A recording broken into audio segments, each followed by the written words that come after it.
présidentielle, l'interview sur Radio Classique et Public Sénat. Bienvenue sur Radio Classique et Public Sénat avec Mickaël Zamès. Bonjour Anna. Nous recevons ce matin Razia Madi, bonjour. Bonjour. Secrétaire national du PS en charge des services publics et également candidat aux législatives à Montreuil et Bagnolet. Alors on va commencer avec vous par l'actualité du jour. Barack Obama reçoit à Washington tout à l'heure François Hollande. On connaissait les positions très atlantistes de Nicolas Sarkozy, qualifié de président français peut-être le plus américain. Mais est-ce que François Hollande est Obama compatible? Peut-être même le plus américain des Français, mais tout est question de politique, pas de nationalité.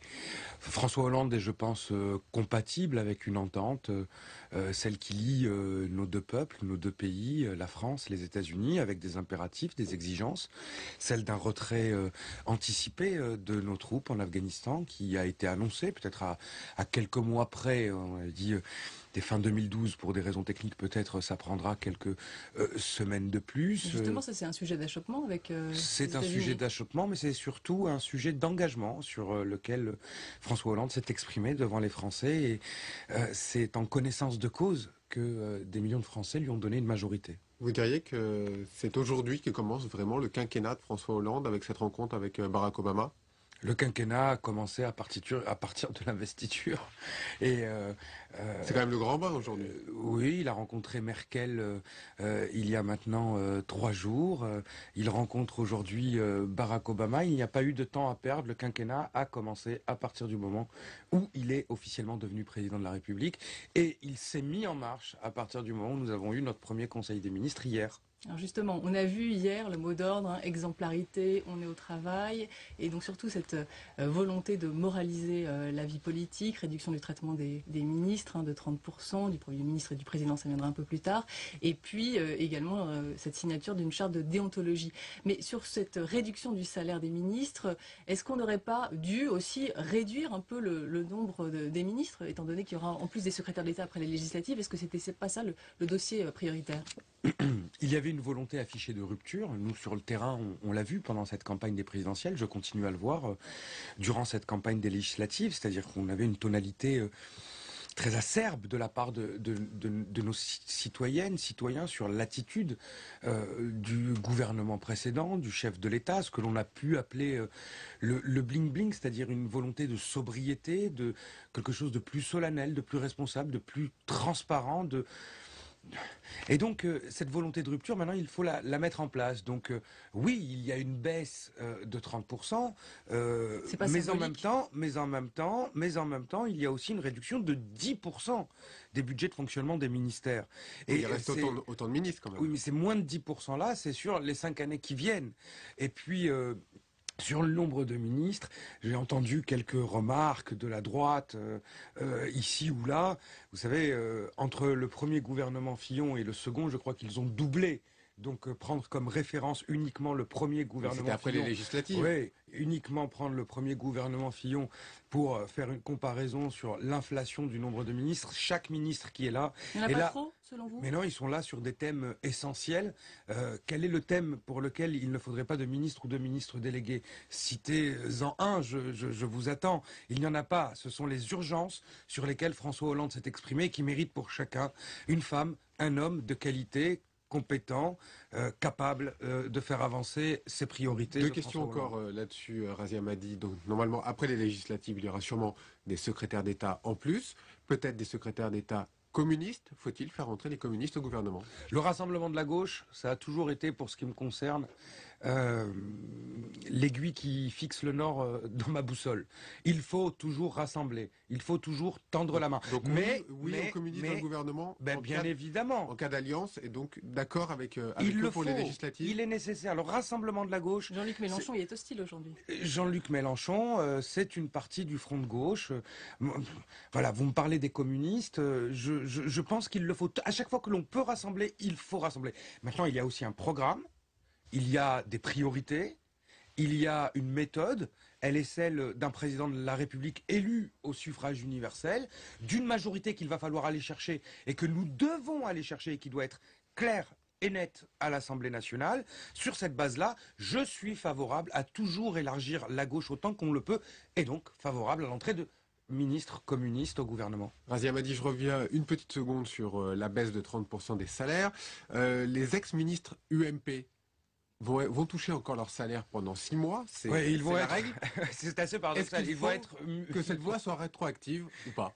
Ils vont être indemnisés de façon plus importante que les ministres actuels. La loi sera rétroactive au 15 mai, c'est-à-dire qu'elle prendra en compte les ex-ministres UMP. Mais elle ne prendra pas en compte les ex-ministres Vous le UMP. regrettez? Ça sera à partir du 15 mai.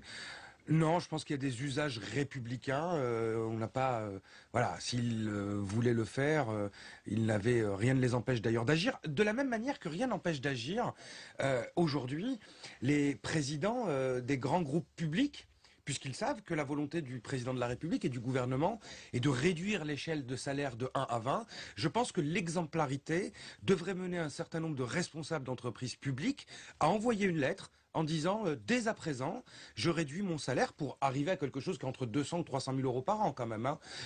Avant même de avant même la loi, voilà, avant même la loi, où je pense que ça serait logique, normal, ça serait très républicain de leur part. On peut pas avoir à la fois la direction de l'entreprise publique et la volonté d'avoir les salaires du privé.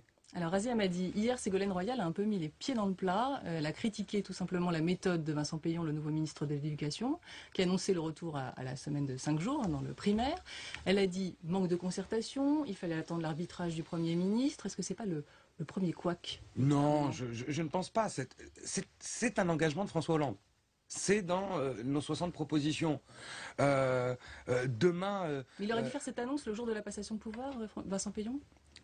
Tout le monde veut aller vite, et tant mieux. Un peu trop vite peut-être, non? Tout le monde veut aller vite, et tant mieux. Il faut y aller vite, haut et fort. Il faut très vite se mettre au travail. Nous avions hier en Seine-Saint-Denis 2 ministres de la République, Marisol Touraine, Manuel Valls à Noisy-le-Sec pour la visite d'un commissariat. Oui, il faut aller vite et fort. Razia m'a dit pour revenir, c'est question d'éducation. Vitesse et précipitation. Non. Il y a plutôt vélocité et force. Il y a un engagement qui a été pris, noir sur blanc. Le retour à cette proposition qui est celle de Vincent Peillon. C'est pour la rentrée 2013. Il faut une concertation avec les syndicats. Bien sûr, et je pense qu'il faut une concertation sur les modalités, sur la manière dont on va y parvenir. La majorité des parents d'élèves est favorable à cette proposition-là. C'est un engagement du président de la République. Il n'y a pas de surprise. Il y aura concertation, discussion et débat sur les modalités de la mise en œuvre durant toute l'année qui vient. Alors, autre thème, Razia m'a dit, Martine Aubry, vous aviez soutenu pendant la primaire. Elle n'est pas dans cette équipe gouvernementale, ça n'a échappé à personne. Elle voulait Matignon ou rien. Péché d'orgueil? Non, du tout, elle l'a dit elle-même, ça n'avait pas beaucoup de sens d'être ailleurs. Première secrétaire du Parti Socialiste, elle a remis le Parti Socialiste sur pied, elle a été d'une loyauté et d'une fidélité sans faille à l'égard de François Hollande, elle a fait le job, et plus que le job, avec justement, conviction. c'est peut-être ça le problème, c'est qu'elle attendait en retour quelque chose qu'elle n'a pas eu. Avec conviction et force, il faut pas chercher des drames là où il n'y en a pas. Et il y avait des choix à faire, et François Hollande a fait un choix qu'elle comprend. C'est-à-dire celui d'un homme qu'il connaît, avec lequel il a longtemps travaillé depuis 15 ans, il est assis à côté de lui à l'Assemblée nationale, avec lequel ils ont mené des combats, et c'était son choix, et il ne se discute pas, donc il n'y avait pas de sens à ce que c'était... Ou là ou rien, oui, c'était ça. C'était ça ou rien, vous êtes bien d'accord? sûr, mais il n'y a pas de débat, il n'y a pas de discussion, il n'y a aucun problème là-dessus. Elle l'a assumé, elle le dit, elle le c'était la surface, mais si on gratte un petit peu, on voit bien, par exemple, sur les législatives, il y a peut-être une vengeance aussi. À minuit 13, Martine Aubry passe un coup de fil à l'un des très proches de François Hollande, Fawzi Lamdaoui, pour lui dire non, vous ne serez pas candidat dans la Somme. Est-ce que là, il n'y a pas quelque part un sentiment de vengeance? C'est pas un congrès du Parti Socialiste, c'est le gouvernement de la France. Il y avait un homme et une femme qui émergeaient au-dessus du lot. Celui qui a été pendant 15 ans le président du groupe socialiste, maire d'une grande communauté urbaine qu'est Nantes, où le travail exemplaire qu'il a réalisé est reconnu par tous. Pareil, identique avec Martine Aubry, qui a dirigé le Parti Socialiste et qui de la même manière a mené un travail extraordinaire à Lille. Il y a un choix qui a été fait. Bon. Si on avait pris l'un, pas l'autre, on aurait encore... Ça a été le choix du président de la République, il faut le respecter. Pour ensuite les interprétations de Bisbee qui elles-mêmes on interprète, Razia m'a dit. Rien. Voilà, au travail. Razia m'a dit qui, alors après Martine Aubry, qui a annoncé qu'elle n'ouvrirait pas un nouveau mandat à la tête du Parti Socialiste. Quelle personnalité, quelle sensibilité, selon vous? Sans m'engager sur quelques personnalités que ce soit. Je pense que beaucoup de militants, beaucoup de dirigeants du Parti socialiste feront le choix sur une seule et unique question. Quelle conception du Parti socialiste avec la gauche au pouvoir? Je pense qu'entre 97 et 2002, il y a des choses sur lesquelles nous avons failli. Je faisais partie de la majorité du Parti socialiste à l'époque. Je pense qu'il faut un Parti socialiste qui demeure un Parti socialiste militant, un Parti socialiste qui soit un Parti socialiste... C'est pas la question de soutien, mais qui ne soit pas en même temps béni oui, qui doit prendre des initiatives et qui doit permettre de préserver la dynamique du mouvement. C'est pas seulement le soutien aveugle. Alors qui pour incarner ça? Eh bien, on le verra dans les semaines qui viennent. Il y a déjà des candidats déclarés. Nous n'avons pas encore la date exacte de notre congrès. Et je le dis vraiment, vous savez, moi j'ai vécu des mois de campagne avec les primaires, puis les législatives, les présidentielles, encore là maintenant les législatives. Moi, ce que j'ai vu derrière les portes qui se sont ouvertes dans nos porte-à-porte quotidiens, c'est une exigence de réussite. Nous avons fait le changement. Il faut le réussir. Sincèrement, il va falloir un Parti socialiste en état de marche pour soutenir ce gouvernement, mais aussi pour tenter de l'influencer, pour tenter bien de faire des propositions, pour être un aiguillon et être en capacité de garder ce lien avec le mouvement social, le mouvement culturel et la capacité de transformation qui est celle de la gauche. Alors Razzy Hammadi, vous n'êtes pas dans ce nouveau gouvernement héros, un peu déçu, vous auriez pu légitimement entrer, imprimer la jeunesse, à la diversité. Ce ne sont pas des arguments légitimes. Ils ne dépendent pas de moi. Et la jeunesse et la diversité, qui peut être sociale d'ailleurs, pour ce qui me concerne. Mais en tout cas, je vous remercie. Mais je ne suis pas déçu. Moi, je suis candidat aux élections législatives. Je veux représenter les citoyennes et les citoyens de Montreuil et de Bagnolet à l'Assemblée nationale, dignement, avec renouvellement, en essayant aussi de faire avancer des dossiers qui concernent les Montreuillois et les Bagnoletais, notamment sur la question du Grand Paris, parce que je considère que ce territoire a été ignoré. Donc l'objectif n'est pas de défendre l'intérêt particulier des habitants de cette circonscription. Lorsqu'on est député, c'est pour l'intérêt général. Mais il va de l'intérêt général de travailler au désenclavement des quartiers populaires. Et après les législatives, vous seriez candidat à une entrée dans le gouvernement. On parlait des secrétaires d'État qui pourraient arriver. Ça pourrait être une piste. Vous êtes disponible selon la formule consacrée? À l'heure qu'il est, ce dont nous avons besoin, ce dont les citoyennes et les citoyens de Montreuil et de Bagnolet ont besoin, c'est d'un député présent, d'un député mobilisé, d'un député dynamique. C'est le candidat que je suis, c'est le député que je veux être. Vous pensez qu'il y a un risque de cohabitation parce que l'UMP pense qu'elle peut gagner ces législatives? Si on pense que c'est gagné d'avance, si on croit que il y a automaticité, tout est possible. En conséquence de quoi, il faut appeler à la cohérence, à la clarté, à l'efficacité, avec un seul slogan. Le 6 mai, nous avons obtenu le changement. Le 10 et 17 juin, nous devons le réussir. Donc il y a un risque. Bien sûr qu'il y a un risque.